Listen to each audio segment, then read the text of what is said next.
formation essonienne, c'est quoi le but? C'est de s'approcher du trésor précieux, de s'approcher de l'intérieur. C'est un chemin intérieur, hein. C'est pas quelque chose qui se parcourt dans la passivité ou dans l'inconscience ou qui se fait d'une façon automatique et machinale. Non, il faut vraiment que votre être intérieur participe à ce chemin, s'éveille à travers ce chemin.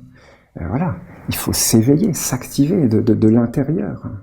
Il faut, c'est indispensable, c'est un chemin intérieur. On ne peut pas marcher sur ce chemin à la place d'un autre. C'est chacun qui doit marcher sur ce chemin. C'est impossible. Hein, on peut aider, on peut donner des indications, on peut dire, ben voilà, si tu vas vers là, non, je te conseille pas trop, il y a un ravin, tu vas tomber, c'est pas trop conseillé. Si tu vas vers là, oui, c'est bien, c'est un chemin qu'on a sécurisé, qui est clair, qui est béni, donc voilà, oui, va vers là. Mais on ne peut pas marcher à ta place. Les formations essoniennes, les 4 corps, les 5 sens, c'est un chemin intérieur, c'est un chemin d'éveil, c'est un chemin de conscience, d'éveil de la conscience, de floraison de la conscience. Les formations essoniennes, c'est un chemin de floraison. Une fleur ne peut pas fleurir à la place d'une autre fleur. Elle peut fleurir pour montrer que c'est possible de fleurir, que c'est joyeux, que c'est honorable, que c'est le bonheur de fleurir, mais elle ne peut pas fleurir pour une autre fleur. C'est chaque fleur qui doit fleurir. Le chemin des formations essoniennes, c'est un chemin de floraison. Voilà, c'est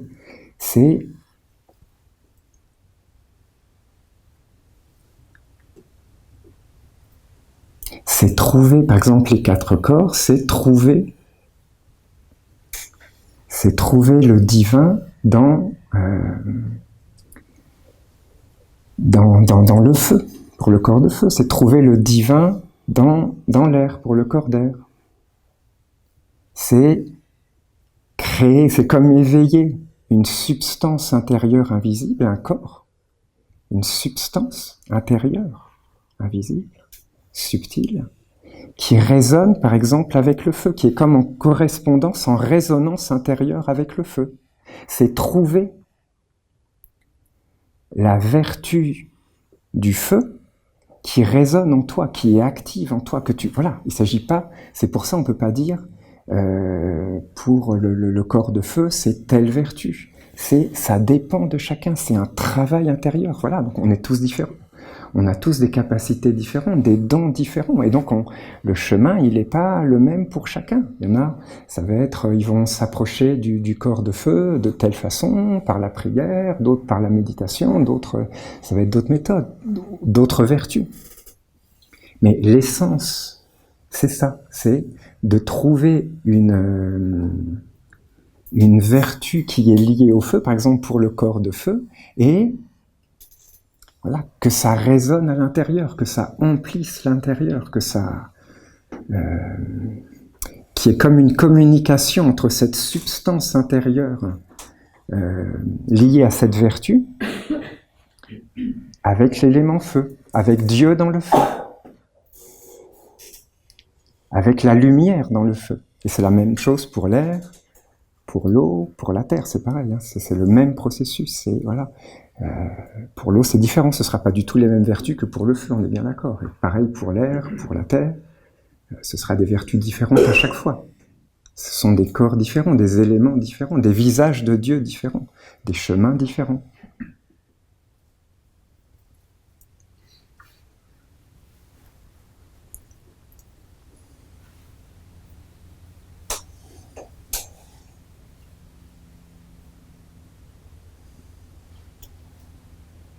Voilà, c'est ça que je voulais vous dire, c'est un chemin de floraison, c'est un chemin intérieur qui concerne chacun, qui dépend de l'éveil de chacun. On peut pas mettre dans des boîtes, on peut pas comparer, on peut pas, voilà, on peut pas, c'est pas automatique, c'est pas. Il y a des fleurs qui vont fleurir comme des petites fleurs jaunes, et il y en a d'autres qui vont fleurir comme des grandes fleurs rouges ou violettes. Voilà, c'est ça pour chaque corps, et on peut pas comparer.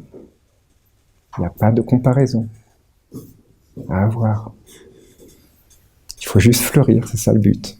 Le chemin des formations, c'est un chemin de floraison, de s'approcher du centre, de marcher vers, sur ce chemin qui s'approche toujours du centre. D'ailleurs, c'est comme si on regarde bien, c'est comme le chemin des... que ce soit d'ailleurs la ronde des archanges, hein.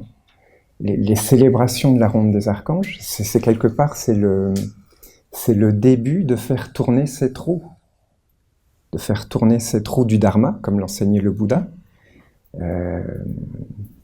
qui permet, au bout d'un moment, que le cercle et le carré et le cercle peuvent devenir un, et donc l'esprit peut avoir un véhicule, une terre, et se manifester sur la terre, et inversement, que la terre soit libérée par l'esprit. Voilà, ça commence par les célébrations de la ronde des archanges. C'est comme participer physiquement ou à distance, hein, mais c'est quand même plus fort physiquement. Participer à une célébration de la ronde des archanges, c'est comme, il faut le voir comme apporter de l'eau à la roue d'un moulin. Si on n'apporte pas d'eau à la roue du moulin, elle ne va pas tourner, hein. Il faut lui apporter de l'eau pour qu'elle tourne. Et ça en permanence, c'est pas juste une fois qu'on apporte de l'eau à la roue du moulin, parce que non, elle va s'arrêter, la roue du moulin. Mais voilà, il faut que ça soit un mouvement continu, une rotation permanente. On apporte de l'eau à la roue du moulin, donc elle tourne, elle tourne, elle tourne. Voilà, ça c'est ce qui se passe dans l'invisible quand on participe aux célébrations de la ronde des archanges. On apporte de l'eau au moulin, à la roue de l'enseignement divin, pour qu'elle s'active dans nos vies, pour qu'elle tourne dans nos vies, pour qu'elle elle accomplisse sa magie, qu'elle nous libère des illusions, des fausses identifications, qu'elle nous conduise vers le centre divin, comme une spirale qui s'approche de plus en plus du centre. Parce qu'il y a deux forces dans la nature, hein.